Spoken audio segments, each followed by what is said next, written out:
Assalamu alaikum wa rahmatullahi wa barakatuh. Bienvenue sur la chaîne Al-Huda, un espace dédié à nourrir notre foi et à éclairer notre chemin vers la réussite spirituelle et personnelle. Aujourd'hui, nous allons parler d'un sujet qui touche chacun d'entre nous. Ces moments où l'on se sent bloqué dans la vie, comme si rien ne bougeait, comme si nos efforts restaient vains.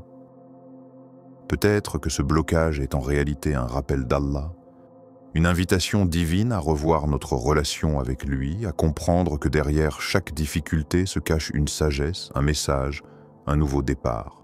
Restez avec nous, car dans cette vidéo, nous allons explorer ensemble comment reconnaître ces rappels, comment y répondre, et surtout comment transformer ces périodes d'arrêt en une force qui élève notre âme. 1. La pause est une bénédiction déguisée. Dans notre parcours sur cette terre, il arrive parfois que nous nous retrouvions face à un mur invisible. Ce moment où l'on a l'impression que tout est figé, que rien ne bouge, que les efforts que l'on fournit ne portent pas leurs fruits. On parle alors de blocage, de stagnation. Pourtant, si l'on regarde plus attentivement, cette pause que l'on subit n'est pas une simple absence d'avancée. Elle est bien plus profonde et signifiante. C'est un rappel, une invitation venue d'Allah pour nous reconnecter à l'essentiel. Il est important de comprendre que chaque épreuve, chaque silence, chaque moment de calme apparent est une forme de sagesse divine. Allah, dans sa sagesse infinie, sait ce qui est bon pour ses serviteurs. Ce qui peut sembler être une difficulté, un frein, est en réalité une bénédiction déguisée. Pourquoi ? Parce que cette période est un temps offert pour se purifier intérieurement, pour renouveler sa relation avec celui qui détient la clé de tout. Durant ces phases, on est invité à poser un regard sincère sur notre état intérieur. Car souvent, nous sommes pris dans le rythme effréné du monde, emportés par nos désirs, nos ambitions, nos impatiences. La pause vient alors comme un souffle, un appel à la réflexion profonde. Elle nous pousse à questionner « Suis-je en paix avec moi-même ? Ma foi est-elle vivante ? Mon cœur est-il vraiment attaché à Allah ou simplement distrait par les biens de ce bas monde ?» La patience est le trésor caché de ce moment. Ce n'est pas une simple attente, mais une attitude active, une disposition du cœur et de l'esprit.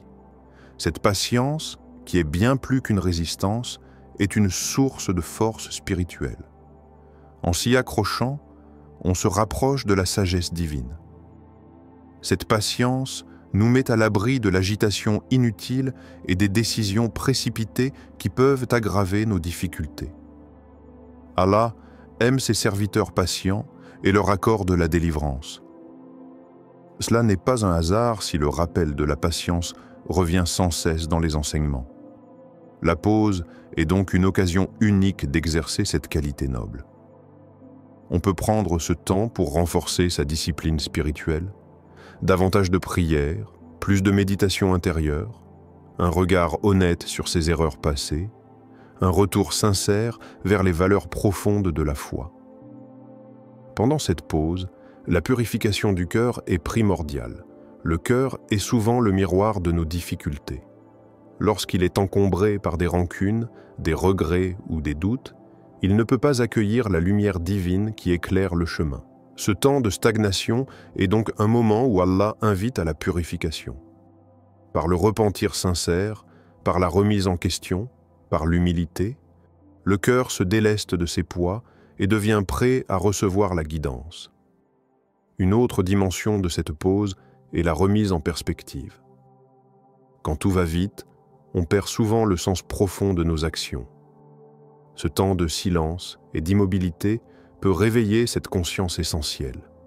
Que la vraie réussite n'est pas dans l'accumulation matérielle ou la reconnaissance sociale, mais dans la paix intérieure, dans la satisfaction d'être en accord avec la volonté d'Allah. Dans cette période, il est aussi naturel de ressentir de la tristesse ou même un certain découragement. Ce sont des sentiments humains qui témoignent de la réalité du combat intérieur. Mais c'est précisément dans ce combat que se trouve la valeur spirituelle. Chaque difficulté surmontée avec foi est un pas vers un cœur plus pur et une âme plus proche de son Créateur. Rester conscient de ce processus est un moyen de ne pas perdre espoir. La stagnation n'est pas un point final, mais une étape. Une étape qui précède souvent une ouverture, une transformation profonde. Si l'on accepte ce temps avec foi, il devient un passage qui nous élève, qui nous prépare à un renouveau plus grand. Cette pause, ce temps suspendu, peut également être un test de notre confiance en Allah. Quand les résultats tardent à venir, il est facile de sombrer dans le doute ou la colère. Pourtant, c'est justement dans ces moments que la foi est mise à l'épreuve. Et elle se révèle lorsqu'on persévère malgré l'absence apparente de progrès. Cette persévérance est une preuve de la sincérité de notre attachement à Allah. Enfin, il faut comprendre que ce rappel, cette pause, est aussi un moyen pour Allah de nous éloigner du faux chemin.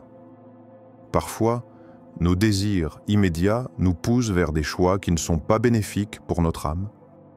Le blocage est alors une protection divine, une manière de nous recentrer, de rectifier notre direction, de revenir vers le chemin droit. Ainsi, au lieu de craindre ce temps où l'on se sent bloqué, il faut l'accueillir comme un cadeau. Ce n'est pas une fin, mais un signe que le Tout-Puissant s'occupe de nous, qu'il ajuste les choses avec une sagesse que nous ne pouvons comprendre entièrement. Dans ce moment, l'appel est clair. Tourner le regard vers Allah, renouveler sa foi, pratiquer la patience et préparer son cœur à recevoir les bienfaits qu'il réserve. C'est dans cette acceptation, dans cette confiance profonde que se trouve la clé pour transformer la pause en une étape précieuse, un tremplin vers une vie meilleure. La stagnation devient alors une étape pleine de sens, une pause qui invite à la réflexion, à la purification et surtout à la foi renouvelée. 2. Le rappel d'Allah est souvent dans les petites choses. Dans la vie quotidienne, on cherche souvent les signes et les messages d'Allah dans les grands événements, dans les éclats soudains qui bouleversent tout. Pourtant, la sagesse divine se manifeste fréquemment dans la simplicité, dans les détails discrets que l'on remarque à peine. Ces petites choses, ces moments presque imperceptibles, sont autant de rappels qu'Allah nous adresse pour nous orienter, pour nous réveiller, pour nous remettre sur le chemin. Apprendre à reconnaître ces signes subtils est une clé précieuse dans notre quête spirituelle. La grandeur d'Allah ne réside pas uniquement dans les miracles spectaculaires ou les événements extraordinaires. Bien souvent, c'est dans la routine, dans le quotidien le plus banal, que sa présence se fait sentir. Un verset lu à l'improviste, une parole entendue par hasard, un sentiment qui émerge au cœur d'un moment calme, peuvent être autant de messages que le Tout-Puissant nous adresse. Ces petits rappels sont là pour éveiller notre cœur et notre conscience. Le plus souvent, ces rappels passent inaperçus parce que notre esprit est absorbé par les préoccupations du monde. Nous sommes distraits par les soucis matériels, les projets, les attentes, et nous n'accordons pas suffisamment d'attention à ce qui se passe à l'intérieur de nous. Pourtant, le cœur est une antenne sensible qui capte ces signaux subtils. C'est en cultivant une présence intérieure que l'on peut les entendre. Une des clés pour percevoir ces rappels est la contemplation. Prendre le temps de s'arrêter, de regarder autour de soi, mais surtout de tourner son regard vers son propre cœur. Ce moment de calme intérieur permet de faire tomber le bruit extérieur et de laisser place à la douceur du message divin. Ce n'est pas une question de hasard, mais de disposition intérieure. Allah parle à celui qui est prêt à écouter. Souvent, ce rappel peut venir sous la forme d'un verset, d'une parole entendue dans une conversation, ou même d'une lecture fortuite. Le fait que ce message revienne plusieurs fois dans des contextes différents est un signe fort que Dieu cherche à nous faire passer un message. Cela nous invite à la réflexion. Qu'est-ce que cette parole me dit aujourd'hui ? Pourquoi ce verset revient-il dans ma vie à ce moment précis ? Il est important de noter que ces rappels ne sont pas toujours confortables. Parfois, ils remettent en question nos choix, nos priorités, notre façon de vivre. Ils peuvent provoquer une agitation intérieure, un sentiment de malaise. C'est là toute leur fonction. Briser la routine, déranger l'esprit endormi, ouvrir la porte à une transformation profonde. C'est un appel à sortir de la passivité pour reprendre en main sa vie, en harmonie avec la volonté d'Allah. Le rappel peut aussi se manifester dans les rencontres. Une parole sage d'un proche, un conseil donné avec sincérité, une remarque qui fait écho à une vérité enfouie dans notre cœur. Ces échanges sont des cadeaux divins, des moyens qu'Allah utilise pour orienter nos pas. Être attentif à ces moments, ne pas les balayer comme anodins, est un acte d'humilité et de reconnaissance. Le cœur joue un rôle central dans ce processus. C'est lui qui ressent l'écho des rappels, qui perçoit leur importance ou leur urgence. Parfois, un simple passage d'une parole dans l'esprit provoque un frisson, une émotion profonde, un éveil. Ce n'est pas le hasard, c'est la lumière divine qui pénètre le cœur, qui cherche à le guider. Il est aussi essentiel de nourrir cette capacité d'écoute par la régularité des actes d'adoration. Plus on se rapproche d'Allah dans la prière, le jeûne, le dua, plus le cœur devient sensible au message qu'il envoie. La spiritualité n'est pas seulement un moment ritualisé, mais un état de présence qui habite le quotidien. C'est ainsi que les petites choses prennent un sens immense. Le rappel d'Allah dans les détails révèle également sa miséricorde infinie. Il ne laisse pas ses serviteurs errer sans guide. Même dans les moments d'égarement, même lorsque l'on se sent seul, ces signes subtils témoignent d'une attention constante, d'un amour qui ne faiblit jamais. C'est un lien invisible, mais puissant, une invitation douce à revenir, à se réorienter. Savoir reconnaître ces rappels demande un travail intérieur.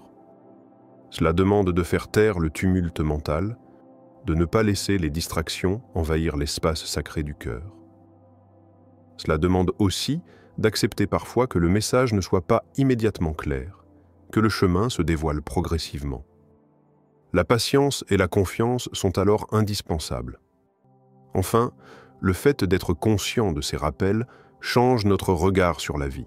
Chaque instant devient porteur de sens, chaque rencontre est une opportunité, chaque difficulté peut être une leçon. Cela transforme notre manière de vivre, en nous rendant plus attentifs, plus présents, plus humbles. Le quotidien devient alors un terrain sacré où Allah parle à ceux qui veulent bien l'entendre. Ces petits rappels sont donc bien plus que de simples coïncidences.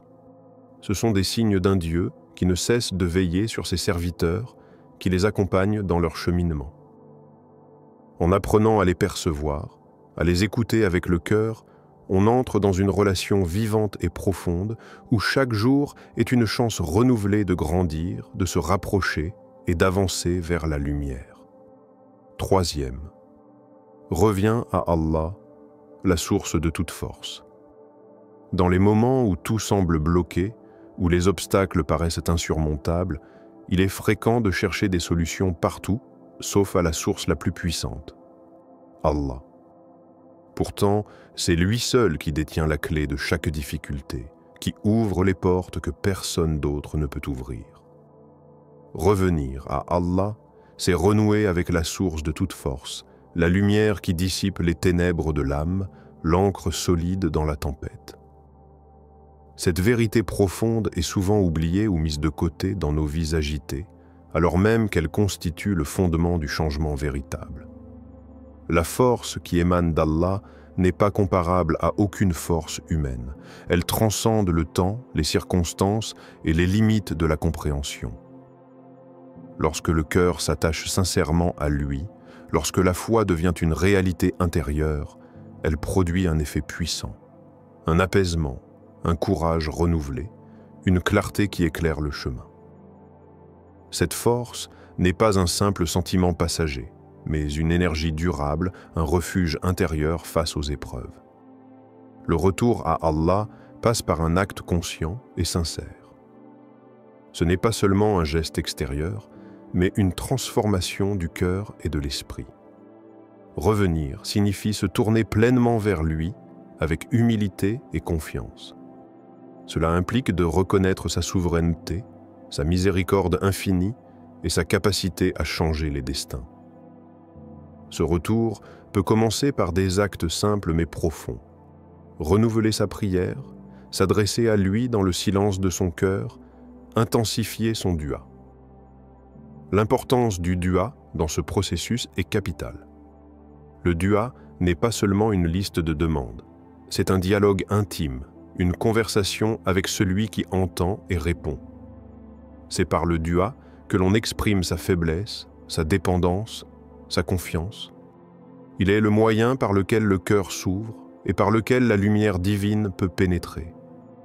À travers lui, l'âme se purifie, les doutes s'estompent et la volonté se fortifie. Cette relation renouvelée avec Allah produit aussi une clarté nouvelle sur les priorités. Souvent, ce qui bloque notre vie, ce sont des désirs ou des attachements qui ne correspondent pas à la sagesse divine. En revenant à Allah, le cœur commence à discerner ce qui est vraiment bénéfique, ce qui nourrit l'âme et ce qui la vide. Ce discernement est essentiel pour avancer dans la bonne direction, pour ne pas gaspiller son énergie sur des illusions. Revenir à Allah, c'est aussi renouer avec la confiance en sa sagesse. Il peut arriver que l'on ne comprenne pas pourquoi certaines choses se passent, pourquoi les difficultés persistent. Cette incompréhension peut engendrer le découragement. Mais celui qui s'attache à Allah sait que sa sagesse dépasse tout ce que l'on peut imaginer. Il accepte que le chemin soit parfois obscur, mais garde la conviction qu'au bout se trouve la délivrance. Un autre aspect fondamental de ce retour est la régularité dans les actes d'adoration. La prière, en particulier, est un lien direct avec Allah. Elle apaise le cœur, recentre l'esprit et nourrit la foi. Lorsque la prière est sincère et régulière, elle agit comme une source d'eau vive dans le désert de nos inquiétudes. Elle est un refuge contre les tempêtes de la vie, un lieu où l'on peut déposer ses fardeaux. Au-delà de la prière, d'autres actes comme le jeûne, la lecture spirituelle et la méditation sont autant d'occasions de se rapprocher. Ces pratiques ne sont pas de simples rituels, elles sont des portes ouvertes vers une connexion plus profonde. En s'y investissant pleinement, on ressent la force divine qui traverse chaque fibre de notre être, qui soutient et inspire. Le retour à Allah produit également un changement visible dans notre manière d'agir et de penser. La foi renouvelée éclaire nos choix, influence nos comportements et guide nos relations. Elle fait naître en nous des qualités telles que la patience, la gratitude, la compassion et la sincérité. Ces vertus sont les fruits d'une connexion authentique avec la source divine. Par ailleurs, il faut savoir que revenir à Allah n'est jamais une démarche isolée. Allah est proche de ceux qui l'invoquent. Il répond à l'appel de ses serviteurs avec miséricorde et générosité. Ce retour crée une dynamique où la lumière divine commence à dissiper les ombres qui entourent notre vie. Peu à peu, les blocages se lèvent, les portes s'ouvrent, et la voie se fait plus claire. Dans ce processus, il est essentiel de persévérer. La force d'Allah ne vient pas toujours immédiatement, mais elle arrive au moment où elle est la plus utile. Cette attente est un temps de préparation, une période où le cœur se fortifie pour accueillir ce que Dieu a prévu. La persévérance, dans le retour, dans l'effort, est la preuve de la sincérité et de la profondeur de notre foi. Enfin, il est important de comprendre que ce retour est un chemin continu, une relation vivante qui évolue. Chaque jour offre une nouvelle occasion de se tourner vers Allah, d'approfondir ce lien, de puiser dans sa force. Ce chemin n'est jamais terminé, car la vie elle-même est une invitation permanente à s'attacher à celui qui est la source de toute puissance. Ainsi, quand tu te sens bloqué, n'oublie jamais que le véritable pouvoir est entre les mains d'Allah. Reviens à lui, renouvelle ta foi, intensifie ta prière et ton dua, et regarde comment progressivement le poids qui t'écrasait commence à s'alléger, comment la lumière perce les nuages, comment la force divine transforme ta vie. 4e, Allah ouvre toujours des portes quand on ferme certaines. Dans le cheminement de la vie, il arrive fréquemment que nous soyons confrontés à des situations où une porte se ferme brusquement devant nous. Ce refus, ce blocage apparent, peut engendrer en nous un profond sentiment de frustration, de déception, voire de colère. Pourtant, dans la sagesse divine, chaque porte fermée n'est jamais une fin en soi. Bien au contraire, elle est un signe clair, un message d'Allah, une étape nécessaire dans le plan qu'il a pour chacun de ses serviteurs. Comprendre cette réalité est un pas essentiel vers la sérénité et la confiance face aux épreuves. Les portes que nous voyons se fermer peuvent concerner différentes sphères. Une opportunité professionnelle qui s'évanouit, une relation qui se brise, un projet qui ne voit pas le jour, ou simplement un chemin de vie que nous croyions tracé et qui soudain disparaît. Dans ces moments, l'esprit humain cherche des explications immédiates, souvent en se blâmant ou en doutant. Cependant, cette fermeture est une protection divine, un geste d'Allah pour détourner notre destin d'un chemin qui ne serait pas bénéfique pour notre âme. Allah est le meilleur des planificateurs. Il agit avec une sagesse infinie qui dépasse largement notre compréhension limitée. La porte qui se ferme devant nous est donc une forme de miséricorde. Elle préserve notre cœur et notre esprit de ce qui pourrait engendrer du mal, que ce mal soit apparent ou caché. En fermant cette porte, Allah nous invite à rediriger notre regard, à chercher une autre voie, une ouverture plus grande et plus favorable.